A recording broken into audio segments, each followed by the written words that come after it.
Hello guys, welcome back to Yathra mode. അപ്പോൾ നമ്മുടെ ഇന്നത്തെ വീഡിയോ നമ്മുടെ എക്സ്പൾസ് ടൂട്ടിൻ്റെ സെക്കൻഡ് സർവീസ് നമ്മൾ കഴിഞ്ഞ്. അപ്പം അത് കഴിഞ്ഞിട്ട് എനിക്ക് ഇത്രയും കാലം ഓടിച്ചിട്ടുള്ള എൻ്റെ അഭിപ്രായങ്ങൾ, അങ്ങനത്തെ കുറച്ച് കാര്യങ്ങൾ നിങ്ങളുമായിട്ട് പങ്കുവെക്കാമെന്ന് ഓർത്തിട്ടാട്ടോ. അപ്പോൾ എന്തായാലും ഫസ്റ്റ് നമ്മുടെ ലൊക്കേഷൻ ഒന്ന് കാണിച്ചേക്കാം. ഈ ലൊക്കേഷൻ വരിക കൊടയത്തൂർ എന്ന് പറഞ്ഞൊരു സ്ഥലമാണ്. ഫുള്ള് മലകൾ കാര്യങ്ങളൊക്കെ ആയിട്ട് അവിടെ ഒരു സിനിമ ഷൂട്ടിങ്ങൊക്കെ നടക്കുന്ന സ്പെഷ്യൽ സ്ഥലം കേട്ടോ. ഈ കാണുന്ന ഒറിജിനൽ പള്ളിയല്ല, സെറ്റിട്ടിരിക്കുന്ന അതെന്തേലും ആട്ടെ.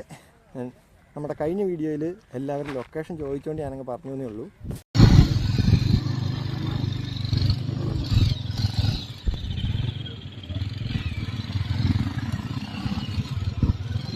ഉള്ള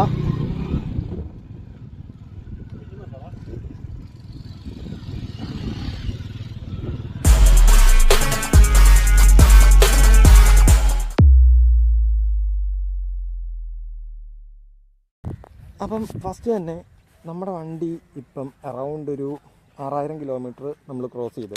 ഞാനൊരു 5000 ഇവിടെ വരട്ടെ.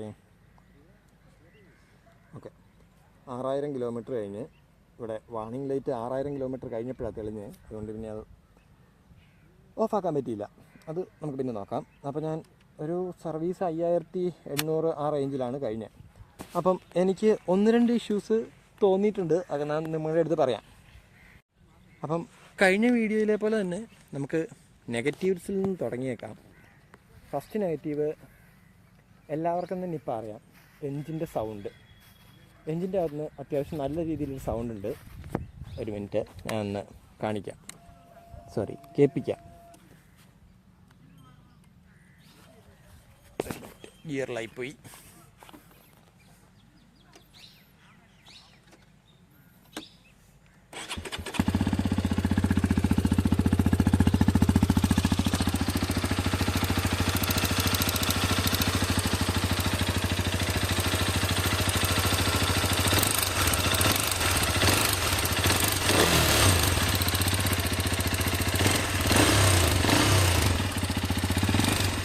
എത്രത്തോളം നിങ്ങൾക്ക് ഇതിൻ്റെ അകത്ത് നിന്ന് കിട്ടിയെന്നൊന്നും എനിക്കറിയത്തില്ല. പക്ഷേ അത്യാവശ്യം നല്ല രീതിയിൽ ശബ്ദമുണ്ട്. ഞാൻ സെക്കൻഡ് സർവീസിന് പറഞ്ഞിരുന്നു ഇങ്ങനൊരു ശബ്ദമുണ്ട്, നോക്കണം.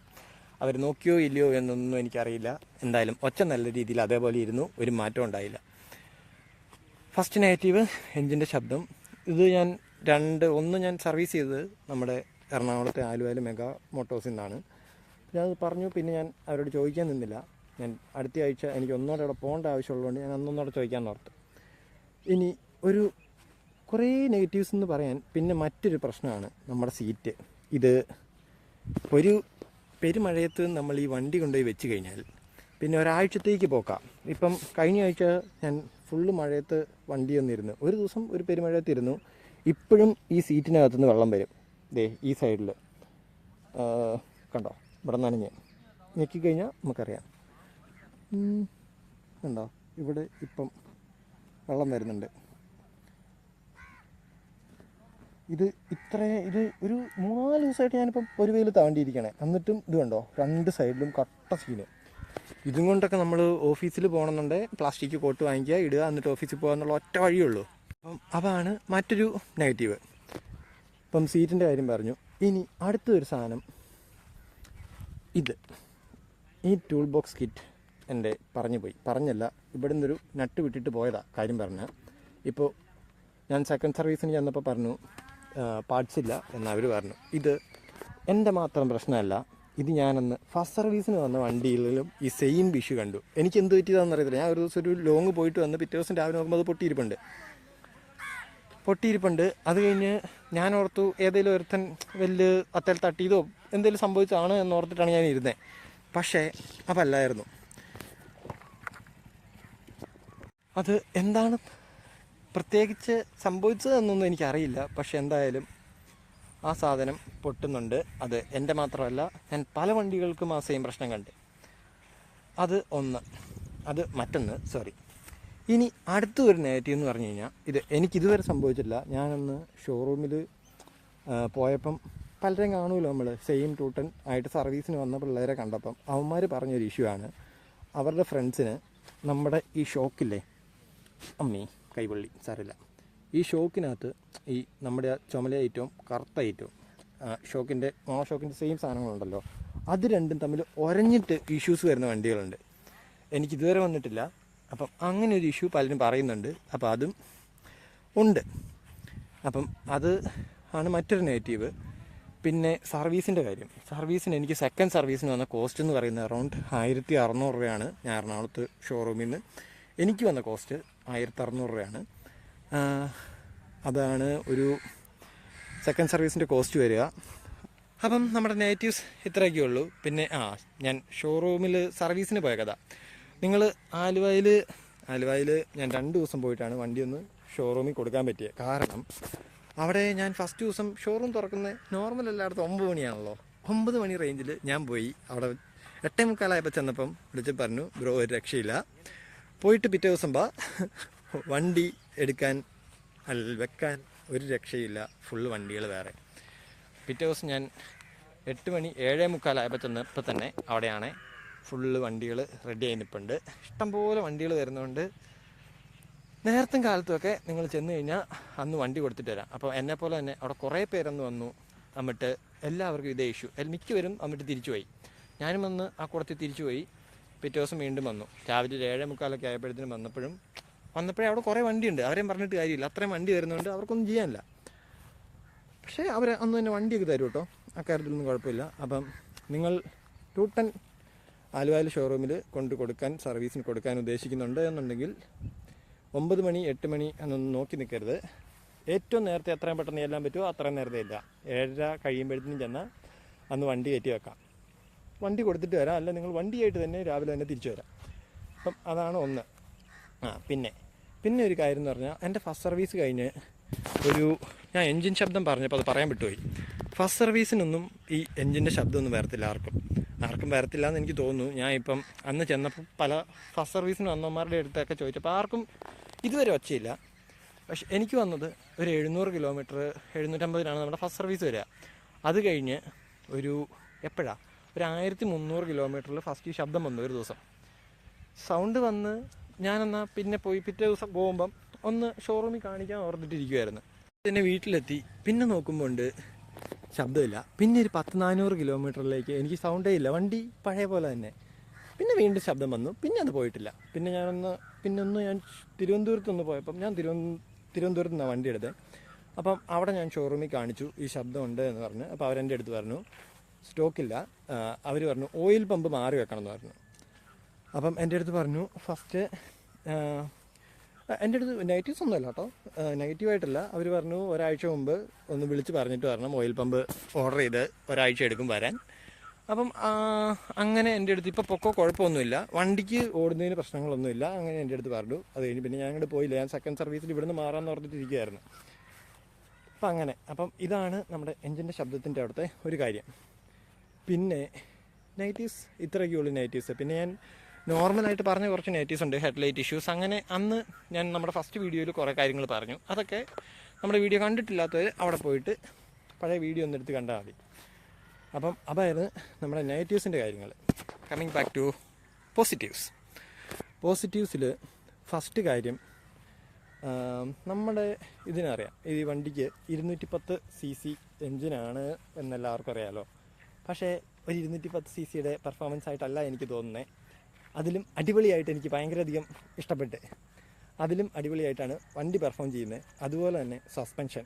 പിന്നെ എനിക്ക് മാത്രം എനിക്കല്ല, ഞങ്ങൾ കുറച്ച് പേർക്ക് നെഗറ്റീവ് തോന്നുന്ന ഒരു കാര്യം, നിങ്ങൾക്ക് പലർക്കും പോസിറ്റീവായിരിക്കും. ഞാൻ ഈ വണ്ടി എടുത്തപ്പം 229 ആയിരുന്നു ഓൺ റോഡ് പ്രൈസ്. മോദിജി കഴിഞ്ഞ് GST കുറച്ചുകൊണ്ട് ഇപ്പോൾ ഈ വണ്ടി 210 താഴെ കിട്ടുമെന്നാണ് എനിക്ക് തോന്നുന്നത്. 2.9 2.5 എന്നുള്ള ലെവലിൽ ഈ വണ്ടി ഇപ്പോൾ കിട്ടും. അത് വളരെ പോസിറ്റീവായിട്ടുള്ളൊരു കാര്യമാണ്. കാരണം അറൗണ്ട് 20,000 രൂപയ്ക്ക് അടുത്ത് കുറയുക എന്ന് പറഞ്ഞു കഴിഞ്ഞാൽ വളരെ നല്ല കാര്യമാണ്. എനിക്ക് പേഴ്സണലി കുറച്ച് വിഷമമുണ്ട്, എന്നാലും സാരമില്ല. പിന്നെ ഫ്രണ്ട് സീറ്റ് വലിയ മോശം പറയാനില്ലാത്ത സീറ്റാട്ടോ. ഞാൻ ഈ വൺ സ്ട്രെച്ചിൽ ഒരു 200 കിലോമീറ്ററൊക്കെ പിടിക്കുമ്പം എനിക്ക് അത്ര വലിയ പ്രശ്നങ്ങളൊന്നും തോന്നിയിട്ടില്ല. ഫ്രണ്ട് സീറ്റ് പില്യൺ സീറ്റ് കുറച്ച് സീനെന്ന് പറഞ്ഞു കഴിഞ്ഞാൽ പുറകിൽ ആളുണ്ടെന്നുണ്ടെങ്കിൽ ഒരു 50 കിലോമീറ്റർ കഴിയുമ്പോൾ ഒന്ന് ഇറങ്ങി റെസ്റ്റ് എടുത്തല്ലേ മാറി ഓടിക്കേണ്ടി വരും. കാരണം പുറകിലിരിക്കുന്നത് നല്ല ശോകമാണ്. നല്ല ശോകം എന്ന് പറഞ്ഞു കഴിഞ്ഞാൽ പുറകിലിരിക്കുന്ന ആളുടെ ഉപ്പാട്ടുള്ളത്. അത് പില്ലിയൻ സീറ്റ്. നിങ്ങൾ സോളോ റൈഡേഴ്സൊക്കെ ആണെന്നുണ്ടെങ്കിൽ ഒരു സീനും ഇല്ല, സസ്പെൻഷൻ അടിപൊളി, ആ സീറ്റിനും വേറെ കുഴപ്പമൊന്നുമില്ല. ഒട്ടകത്തിൻ്റെ സ്വഭാവം പോലെ വെള്ളം സംഭരിച്ച് വെക്കുമെന്നേ ഉള്ളൂ, മഴ പെയ്യുമ്പം മൂടിയിട്ടാൽ കുഴപ്പമില്ല. അല്ലെന്നുണ്ടെങ്കിൽ ആ ഒരു പ്രശ്നം മാത്രമുണ്ട്. സീറ്റ് അങ്ങനെ നമുക്ക് അധികം മരച്ചിരിക്കുമെന്നില്ല, ബാക്ക് അങ്ങനത്തെ പ്രശ്നങ്ങളൊന്നുമില്ല. വെള്ളം വരും എന്നുള്ള സംഭവം മാത്രമേ ഉള്ളൂ, ആ ഒരു പ്രശ്നം മാത്രമേ ഉള്ളൂ. സസ്പെൻഷന് അടിപൊളി. ഓക്കെ, ഇനി മൈലേജിൻ്റെ കാര്യം എല്ലാവർക്കും ആവശ്യമുള്ളൊരു പ്രത്യേകം മെൻഷൻ ചെയ്യേണ്ട കാര്യമാണ് മൈലേജ്. ഞാൻ നമ്മുടെ ചാനലിലൊരു മൈലേജ് ടെസ്റ്റിൻ്റെ വീഡിയോ ഞാൻ ഇട്ടിട്ടുണ്ട്. അറൗണ്ട് അന്ന് എനിക്ക് കിട്ടിയത്, ഞാൻ സോളോ ഓഫ് റോഡല്ല, മെയിൻ റോഡിൽ സോളോ അടിച്ച് പോകുമ്പം എനിക്കൊരു 40 കിലോമീറ്റർ ഓൾമോസ്റ്റ് കിട്ടുന്നുണ്ട്. അത്യാവശ്യം മൈലേജ് പിടിക്കാനായിട്ട് തന്നെ പോയതൊന്നുമല്ല. മെയിൻ റോഡിൽ ഒരു 200-400 കിലോമീറ്റർ അങ്ങനെ സോളോ അടിച്ച് പോയപ്പം ഞാൻ ഒന്ന് നോക്കാമെന്ന് ഓർത്ത് ഫുൾ ടാങ്ക് ടെസ്റ്റ് അടിച്ചപ്പോൾ എനിക്ക് അറൗണ്ട് 39 കിലോമീറ്ററൊക്കെ കിട്ടണേ. അതേ സാധനം ഞാൻ ഫുള്ള് നമ്മൾ 2 പേരും ഒരാഴ്ചത്തേക്കുള്ള ജംഗമവസ്തുക്കൾ എടുത്തിട്ട് ഫുൾ ലോഡിൽ നമ്മൾ ഫുൾ സിറ്റിയിലും എല്ലാം ഒരാഴ്ച നിന്ന് ഓടിച്ചും ഞാൻ ഇതേ പരിപാടി ചെയ്ത് നോക്കിയിട്ടുണ്ട്. അന്ന് എനിക്ക് കിട്ടിയത് അറൗണ്ട് 36 കിലോമീറ്ററാണ്. അപ്പം അറൗണ്ട് എന്ത് വന്നാലും എങ്ങനെയൊക്കെ കരിച്ച് പിടിച്ച് ഓടിച്ചാലും 35 കിട്ടും, കൺഫേമാണ്. ഓഫ് റോഡിൻ്റെ കാര്യത്തിൽ ഞാൻ ടെസ്റ്റ് ചെയ്ത് നോക്കിയിട്ടില്ല എത്രത്തോളം കിട്ടുമെന്ന്. ഞാൻ കാര്യമായിട്ട് ഇത്രയധികം ഓഫ് റോഡിന് ട്രൈ ചെയ്തിട്ടില്ല. ഞാൻ നമ്മുടെ റോഡിനെ ഓഫ് റോഡിന് വേണ്ടി മാത്രമാണ് മെയിനായിട്ട് ഫോക്കസ് ചെയ്തെടുത്തത്. കാരണം എനിക്ക് അങ്ങനെ ഓഫ് റോഡ് ട്രൈ ചെയ്യാൻ അത്ര താല്പര്യമൊന്നുമില്ല. പക്ഷേ എന്തുകൊണ്ടും ഈ വണ്ടി വാങ്ങിച്ചിട്ട് എനിക്ക് റോഡിലെ കുഴികൾ കൊണ്ട് കേരള സർക്കാരിന് സഹകരിച്ച് റോഡ് കുളമാക്കി തന്നിട്ടുള്ളതുകൊണ്ട് കുഴപ്പമില്ല.